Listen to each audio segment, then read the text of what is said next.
미국이 중국을 겨냥해 인도, 일본, 호주와의 인도태평양 방위 관계를 북대서양 조약기구와 유사한 것으로 확대, 공식화하는 것을 목표로 하고 있는 것으로 알려졌습니다.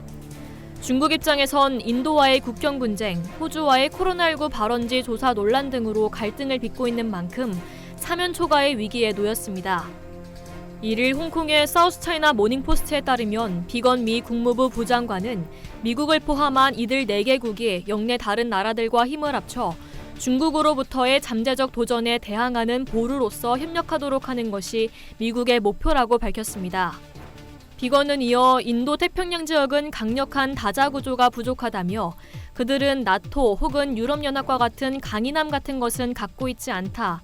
아시아에서 가장 강한 기구들은 충분히 포괄적이지 않기 때문에 어느 시점에선 이 같은 구조를 공식화하는 것이 필요하다고 생각한다고 덧붙였습니다.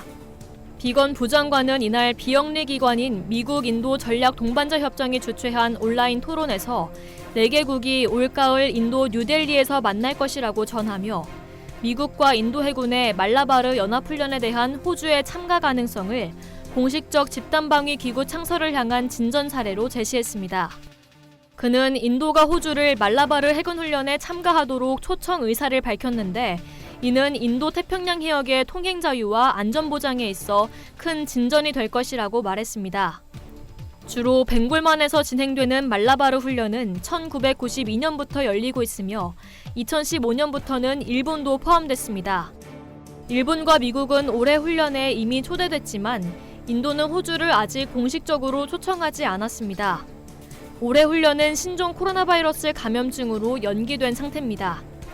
앞서 로버트 오브라이언 백악관 국가안보보좌관은 지난 28일 남중국해에서의 중국의 영유권 주장을 터무니없다고 언급하며 올가을 쿼드 회담과 마이크 폼페이오 국무장관의 9월과 10월 인도와 일본, 호주 방문 계획을 전했습니다.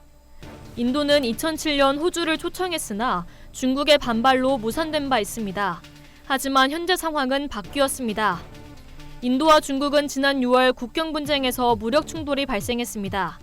이로 인해 인도군 20명이 목숨을 잃었고 이후 군사적 대치 상황은 지속되고 있습니다. 이에 인도 정부는 화웨이와 다른 중국 회사들의 장비를 통신망에서 단계적으로 폐기하면서 중국 때리기에 동참하기도 했습니다.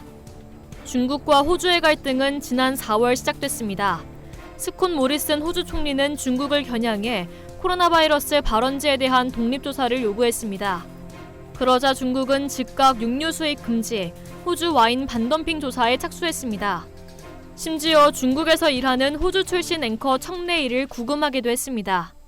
청레이는 중국 정부의 영어 뉴스 채널인 CGTN에서 일하는 기자 겸 텔레비전 앵커입니다. 이상 여의도투브였습니다.